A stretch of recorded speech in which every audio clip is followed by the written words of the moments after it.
नमस्कार मंडळी, श्री स्वामी समर्थ.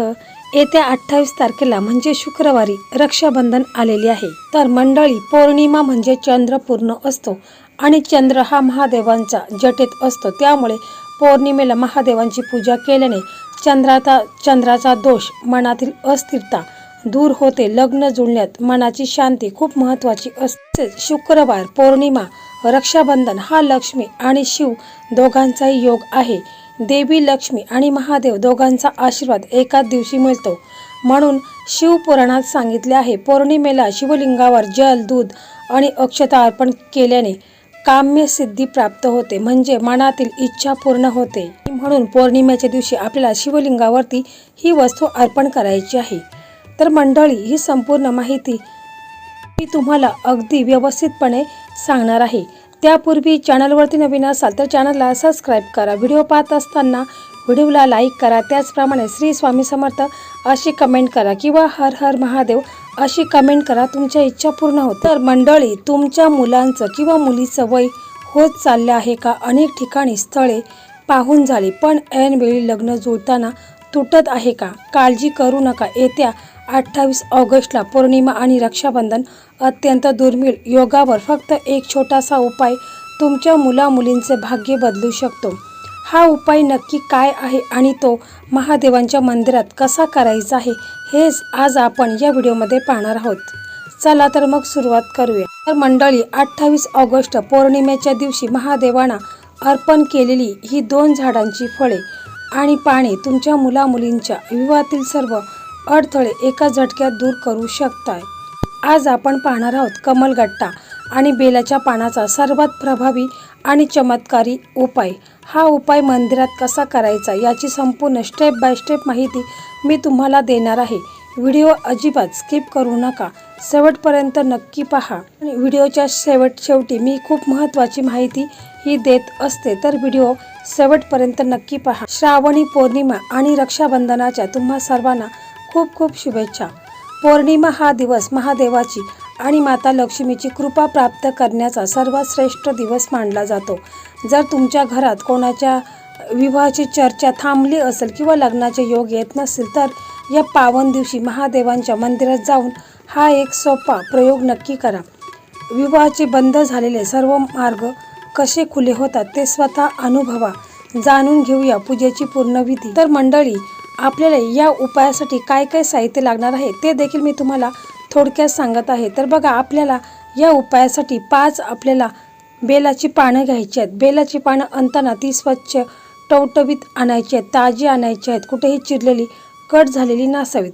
किंवा जर आपण मंदिरामध्ये गेलो तर तिथे अगोदर जे शिवलिंगावरती बेलपत्र असतील तर ते देखील आपण स्वच्छ धुवून त्याचा देखील आपण वापर करू शकतो. तसेच आपल्याला एक कमलगट्टा लागणार आहे आणि तांब्याचा एक तांब्या, त्याच्यामध्ये आपल्याला शुद्ध पाणी, थोडेसे गंगाजल, गाईचे कच्चे दूध, पांढरे चंदन, अत्तर, अक्षता आणि मिठाई नसेल तरी साखरेची म्हणजे जी खडी साखर असते त्याचा एखादा तुकडा घ्यायचा आहे. आता तुम्हाला प्रश्न पडेल, हा उपाय कोणी करावा? तर हा उपाय स्वतः मुलीने केला तर अतिशय उत्तम आहे.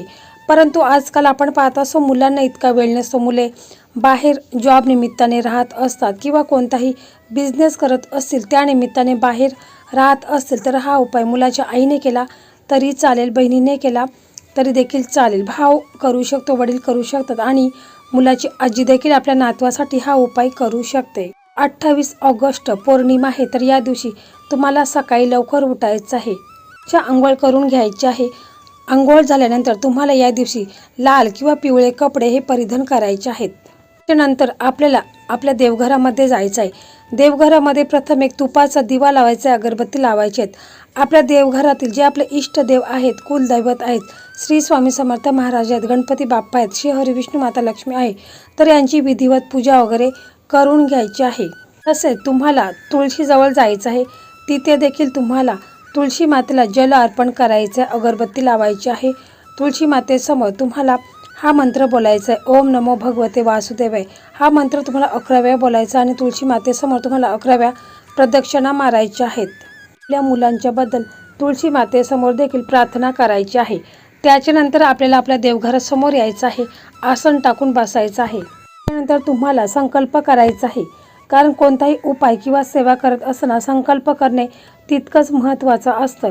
म्हणून मी तुम्हाला प्रत्येक व्हिडिओमध्ये सांगत असते की तुम्ही संकल्प करूनच कोणतीही पूजा उपाय करायचा आहे. हातामध्ये थोडंसं एक पळी पाणी घ्यायचं, त्याच्यामध्ये हळद कुंकू अक्षता ठेवायचे आहेत आणि महादेवांसमोर मनातल्या मनात मुलाचे किंवा मुलीचे नाव व गोत्र उच्चारून त्याच्या विवाहातील सर्व अडथळे दूर व्हावेत असा तुम्हाला संकल्प करायचा आहे आणि ते पाणी तुम्हाला जमिनीवरती सोडायचं आहे. देवघरात शिवलिंग असेल तर शिवलिंगाला देखील अभिषेक वगैरे करून घ्यायचा आहे. त्याच्यानंतरच तुम्हाला संकल्प करायचा आहे. नंतर बघा, आपण जी बेलाची पानं जर तुम्ही आणलेली असेल तर ती स्वच्छ धुवून घ्यायची आहेत, पुसून घ्यायचं आहे आणि तुम्हाला थोडंसं पिवळं चंदन आहे तर त्याची थोडीशी पेस्ट बनवायची आहे आणि तुम्हाला जी बेलपत्र आहेत त्याची 3 पानं असतील तर मध्ये तुम्हाला ओम आणि एका साईडला नम आणि दुसऱ्या साईडला शिवाय, ओम नमः शिवाय असं तुम्हाला प्रत्येक पानावरती लिहायचं आहे. म्हणजे जे आपण 5 बेलपानं आणलेली आहेत त्याच्यावरती तुम्हाला मधोमध ओम लिहायचं आहे. एका साईडला तुम्हाला ओम नमः शिवाय असं तुम्हाला लिहायचं आहे. तसेच कमळगट्टा असेल तर कमळगट्टा तुम्हाला 1 घ्यायचा आहे. जे साहित्य मी तुम्हाला अगोदर सांगितलेलं आहे तर ते सर्व साहित्य घेऊन तुम्हाला महादेवांच्या मंदिरामध्ये जायचं आहे. बघा, आपल्याला एक तांब्या भरून शुद्ध पाणी घ्यायचं आहे. थोडंसं गंगाजल त्याच्यामध्ये आपल्याला टाकायचं आहे आणि आपल्याला दुधाची लहान बॉटल घ्यायची आहे. म्हणजे गाईचं दूध असेल तर खूपच चांगलं आहे, नसेल तर मग तुम्ही कोणतंही म्हशीचं दूध घेतलं तरी देखील चालेल. चंदनाची वाटी, तिच्यामध्ये चंदन ओघाळून घ्यायचं आहे आणि आपल्याला 5 बेलपत्र घ्यायचे आहेत, 1 कमलगट्टा घ्यायचा आहे.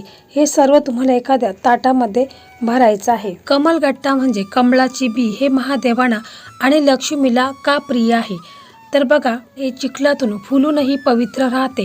तसेच हा उपाय मुलांच्या आयुष्यातील सर्व नकारात्मकता दूर करतो. तसेच पहा, बेलाची पानं तर बेलाच्या 3 पानांमध्ये ब्रह्मा, विष्णू आणि महेश यांचं प्रतीक मानलं जातं. पौर्णिमेच्या दिवशी त्यावरती आपण चंदनाने ओम नमः शिवाय लिहून जर अर्पण केल्याने महादेवांची कृपा ही प्राप्त होत असते. मंदिरात प्रवेश केल्यावर आधी आपल्याला नंदीचं दर्शन घ्यायचं आहे आणि नंदीच्या कानात आपल्याला मुलीच्या शीघ्र विवाहाची प्रार्थना करायची आहे. त्याच्यानंतर आपण मंदिरामध्ये ओम नमः शिवाय असं बोलायचं आहे आणि मंदिरामध्ये जायचं आहे. तिथे गेल्यानंतर महादेवांच्या शिवलिंगावरती सर्वप्रथम आपण गंगाजल मिश्रित पाण्याचा अभिषेक करायचा आहे. त्याच्यानंतर ओम नमः शिवाय या मंत्राचा जप करत गाईचे कच्चे दूध अर्पण करावे. शेवटी पुन्हा शुद्ध पाण्याने अभिषेक करायचा आहे. नंतर आपण जी घरून बेलपत्र आणलेली आहेत तर आपण त्या बेलपानावरती ओम नमः शिवाय असं लिहिलेलं आहे. तर मग आपल्याला ओम नमः शिवाय असं बोलायचं आहे आणि एक बेलपत्र आपल्याला शिवलिंगावरती अर्पण करायचं आहे.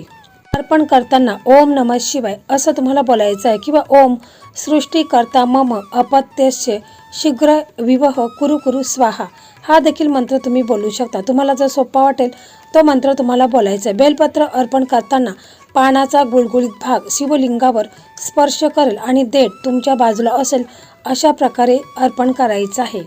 तर कमळगट्टा हा लक्ष्मी आणि महादेवांच्या कृपेचा प्रतीक आहे, म्हणून आपल्याला 1 कमलगट्टा आहे तर तो आपल्याला महादेवांच्या शिवपिंडीवरती अर्पण करता वेळेस ओम नमः शिवाय किंवा ओम सोमेश्वराय नमः या मंत्राचा तुम्हाला 108 वेळा जप करायचा आहे. जर नाही शक्य तर मग 21 वेळा केला तरी देखील चालेल, परंतु हा मंत्र तुम्हाला बोलायचा आहे. ओम सोमेश्वराय नमः या मंत्राचा जप करत तुम्हाला जो कमळगट्ट्याचा बी आहे तो तुम्हाला शिवलिंगाजवळ किंवा जलाधारीजवळ अर्पण करायचा आहे. त्याच्यानंतर शेवटी महादेवांना पांढरे अत्तर आणि अक्षता आहेत तर त्या अर्पण करायच्या आहेत. धूप दीप लावून आरती करावी आणि मुलांच्या किंवा मुलीच्या मनोवांछित व शीघ्र विवाहासाठी दोन्ही हात जोडून महादेवाकडे मनापासून प्रार्थना करायची आहे. त्यानंतर आई वडिलांनी शिवलिंगासमोर हात जोडून किंवा नम्रपणे बसून अत्यंत भावुक आणि स्पष्ट शब्दात महादेवांकडे प्रार्थना करायची आहे. आई वडिलांच्या मुखातून निघालेलं तळमळ देव लवकर ऐकतो. आई वडिलांना असं बोलायचं आहे, हे देवाधिदेव महादेव, हे सोमेश्वरा, हे करुणा करा.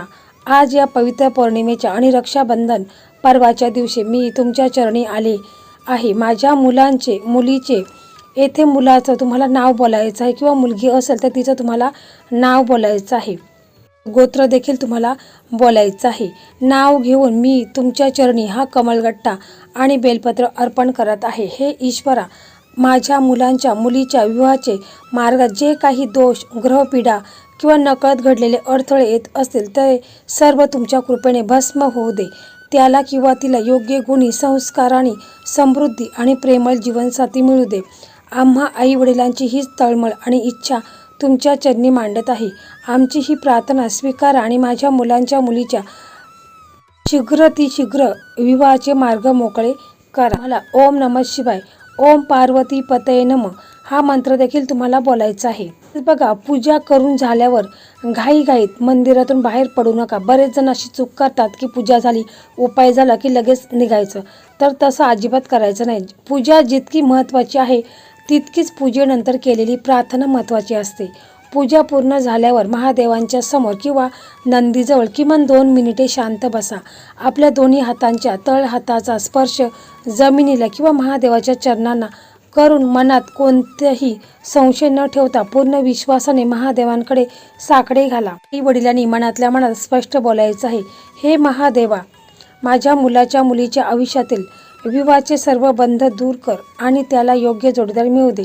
शास्त्रात असं म्हटलं आहे की जेव्हा आई वडील स्वतःच्या मुलांसाठी महादेवाकडे अश्रू गाळून किंवा मनापासून प्रार्थना करतात तेव्हा महादेव ती प्रार्थना कधीही रिकाम्या हाताने परत पाठवत नाही। तर मंडळी, येत्या 28 ऑगस्टला पौर्णिमेच्या आणि रक्षाबंधनाच्या या अत्यंत पवित्र दिवशी हा कमलगट्टा आणि बेलाच्या पानाचा सोपा उपाय महादेवांच्या मंदिरात जाऊन नक्की करा। महादेवांवर आणि तुमच्या भक्तिभावावर पूर्ण विश्वास ठेवा। आई वडिलांची ही मनापासून केलेली सेवा महादेव नक्कीच स्वीकारतात आणि तुमच्या मुलींच्या विवाहाचे मार्ग लवकरात लवकर मोकळे होईल।